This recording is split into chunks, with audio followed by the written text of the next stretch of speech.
Yeah, I'll keep it brief. Hopefully you have some interesting points around some of the stories that work for us, as well as addressing particular areas which obviously a lot of people are interested in here, startups, as well as I've been asked to talk a little bit about B2B, which are as well, and how I guess is best and not good ways to pitch that.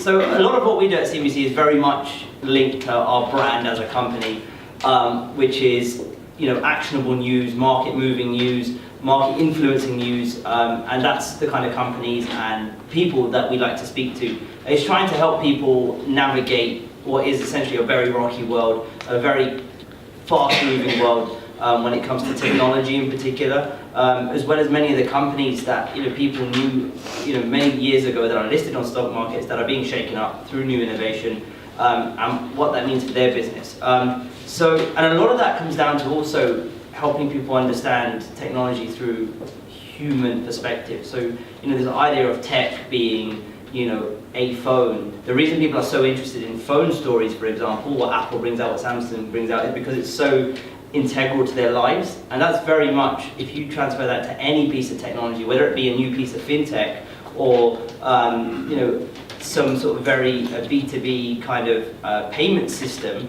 how does that link to people's lives? Why should they care? And I think that why should they care question is very key to just think about throughout everything. So all of those kind of ideas around our brand identity essentially filters through to kind of how we look at stories. So if we start from startup, for example, which people in the room might be pitching about and approaching journalists about. I think there's a time in this. Right now, funding stories are in vogue. X company raises $1 million and whatever, and we quickly moved away from those. They're very trendy, but we found that they're actually very inside baseball. They're just the only people who care about it are the people who are investing, the company's employees, and the company's competitors probably. And that is, those have been very popularized by technology-focused websites, and their audience are fine with it. I think we cover those kind of rounds when it's companies that people should be caring about potentially entering public markets soon, the likes of Uber, when Snapchat was raising money before it went public, Spotify, all those kind of companies that are actually of a massive scale now, consumer-focused companies, as well as some of the more enterprise-focused companies that our readers should actually begin to take note of, because maybe they want to buy some shares in one day. And so the way we look at startups is around the human angle of it, and essentially, what's the story behind this startup? Why is it that it's come to be? What was the idea that sparked it? What's the entrepreneur's own story? And a lot of that links to, again, how we're trying to help people, particularly our aspirational side of our audience, our younger audience, who are looking up to big CEOs and successful entrepreneurs, and going, actually, how do I make it? How do I get there? And actually, one of our brands online is called Make It, specific stories around, inspiring stories from the likes of Elon Musk, for example, or Mark Zuckerberg, or whoever else, has some interesting stories to tell, and entrepreneurs with very unique and great advice. So when I started in tech journalism, as you were saying, actually, it was all print. We did have a website. We've got this funny thing called the internet. In fact, the first issue of Mac User magazine, which is what I started on, had the cover that just said, the internet is going to change the way you work, live, and make money. And it turned out to be the best cover ever, because it was totally true. It did really change everything. And it certainly changed the media business an awful amount. And a publication like Alpha, which is a digital-only website, we have no print stuff. We have no real other platforms. It's all about the web for us. It just couldn't have happened that day. You couldn't have made money just being a digital-only publication. The key thing that's really changed, though, is the entire process of journalism has really changed. So when I started as a journalist, what you did was you wrote a story.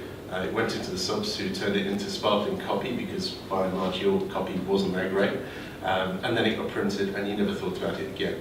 All of your time is essentially spent on two things: talking to people, PRs, contacts, all those kind of things, working out what the stories were, finding stories, and writing. And that was all you ever did.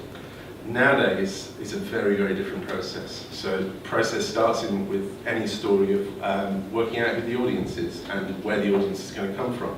And for some things, Working out where the audience is actually going to come from is the key part of it. Is it a story which is going to play well on social? Is it a story that's all about hitting a particular keyword on search? You've then got to write it, and you write it in a very different way. You know, the days of doing really flowery, beautiful prose, if not gone, there's still a place for doing that. It's not always what you want to do. But the third part of it is, once the story is done, you don't actually stop. And this is kind of a key thing that I talk to PRs about a lot, because it's a very, very different way of working. Every single story, every single piece of content that we do is a living, breathing thing that over the course of possibly a year might get many, many updates. There's no kind of final version of the story. And that's sometimes hard for clients in particular to deal with, because they want to see the story, they want to see it online or in print or wherever, and they think that that's it. And in fact, stories which live and breathe and get updated regularly over and over and over again are the ones which are the most interesting, but also they attract the most traffic, because for any story, particularly around a news story, only about a third of its actual traffic comes in the first 2 weeks after publication. Everything else will come after that in terms of updates, because you're trying to rank in Google, you're trying to get back into Google News with the same story, you're playing every single trick to maximize the audience as possible. And so actually, no story is ever final. And that is quite a difficult, it's a big shift in mindset. Not to echo what Arjun was saying, but I think the idea, our motto at the Memo, we launched 2 years ago, is to make the future more human. That's our our ethos. And it's all about turning these tech stories, which can often be quite dry and sort of, and turning and bringing out the human element. How is this changing people's lives? There's a lot of tech journalism out there, but I think what we're trying to do differently is bringing out the human element, and that's what we've done really well over the last 2 years. What I've seen change over the last 2 years is when I was at City AM, like Arjun was saying, you could send me a press release about a funding story and you'd get column inches, you'd get a place in the paper. Today funding stories are not worth the paper they're printed on, because they won't be printed because no one will read them. It's all about flipping the story, finding the unique angle, finding the human element, and then, as Arjun said, putting the funding as the news hook sort of thing. But it's all about that core human. How is this technology changing people's lives? That's what we at the Memo, those are the stories we like to pull out. I think it's all about, you've got to put your content where your audience are, whether that's on Facebook or Twitter. We did a trial recently where we launched our email newsletter as our core sort of product. We've got about 20,000 subscribers. It goes out every day. But we thought newsletters are great. Email newsletters are great. But I believe that we may have passed kind of peak email newsletter. I think maybe. So we thought, let's do an experiment, and we launched just a beta test, but we launched a WhatsApp newsletter. So it's a bit different. We had about 50 people on the test, and we sent out a daily WhatsApp newsletter. It was a very different format. It was short, snappy news hits with a link, with an emoji. It was very sort of young, dynamic. The open rate, as you guys probably know, WhatsApp, you've got to open all the messages, it was 100%. The click-through rate was very, very good, and the feedback we got was excellent. People loved getting that pushed to their phone in a very human way. It's like, hey, how's it going? Good morning. This is the stuff you should know about today. It was short, sharp, it went really well, and we're probably going to be launching it properly in the future. But it's just another way of putting our content where people live their lives, which is on WhatsApp, it's on Snapchat, it's on Instagram. Yeah, I mean, we're on those places too. Not WhatsApp yet, but we have our own app which mimics a chatbot basically, and I think just naturally that audience skews probably a little younger than our site, and we have a few different emails, and we recently hired somebody to run what we're calling a bot studio to develop new and weird and wonderful ways of doing messaging and interacting with bots. So we often describe Quartz as an API, which I usually have to describe, but I think everyone in this room will know what that is. And so we have the site, we have the email, we have the app, we have new things, we're doing all kinds of stuff. And I think what we originally thought of for a lot of that is that if we do a story on the site, then we can put it into the newsletter, we can appify it, we can add it to all this kind of stuff. And is pretty rare, actually. There seems to be a place, we do like native Facebook videos too. There's stories that just make sense for one rather than the other. And I think, we're all constantly honing our sense of story that works better on the app than on the site and in email and this kind of stuff. So that's a big consideration, and all of our writers pretty much write for all of those things. And so you need to decide, which is very different when I started too, like, do I need to write 50 words for the app, or 5,000 words for a long profile, and all that kind of stuff. Well, it's really interesting actually, because it's a great example of thinking of yourself as an API. Publishers have to think of themselves as light tech companies, Yeah. especially if you're in technology. Not just from the perspective of, obviously, we develop platforms and stuff like that, but you've got to have the agility of technology companies. You've always got to be trying new things. You've always got to be pushing the boundaries, and you've got to sometimes really stop thinking about how we're going to monetize this. You've just got to do it. So, for example, how do you monetize WhatsApp? No idea, but just do it. Because if you don't, then you end up stagnant, and you end up stuck in one place, and you're never actually where the growth is going to come from. So you've always got to think like a technology company and be really agile.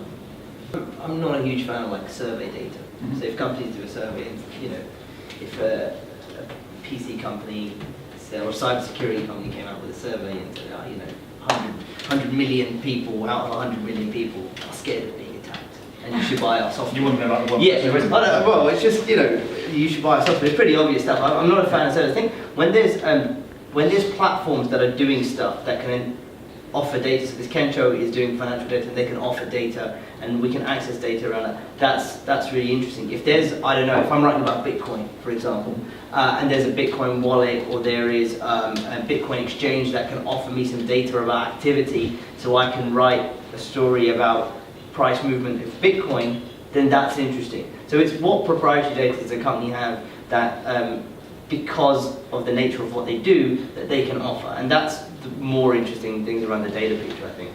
Okay. Yeah, I think surveys are dime a dozen now, and I think if you want a survey that says something, you can find a survey company that will produce a survey that says what you want to say. And I think journalists know that, and I think our readers know that. Yeah. When they hear a survey story that's about a company and it's in their benefit, they're just like, well, this is. As I was saying, dashboards and getting access to raw data that companies hold can be really interesting. I'm working with a social sentiment analysis company who are doing some stuff around the French presidential elections. We should have a story up in the next week or so. And they're using their data to analyse voting intent and who people might be voting for. They've done it with the X Factor in the past, and they've been very accurate. So that's some really nice sort of proprietary data that they're coming out with. So any time when, rather than sending us data, anytime you can give us access to dashboards with data and let us look and manipulate it. DueDil is a great example. Company in London, they do private companies' data from Companies House. They turn it into a format that's much more usable. You can dig into the data, you can investigate it. That's the kind of data that I want to see.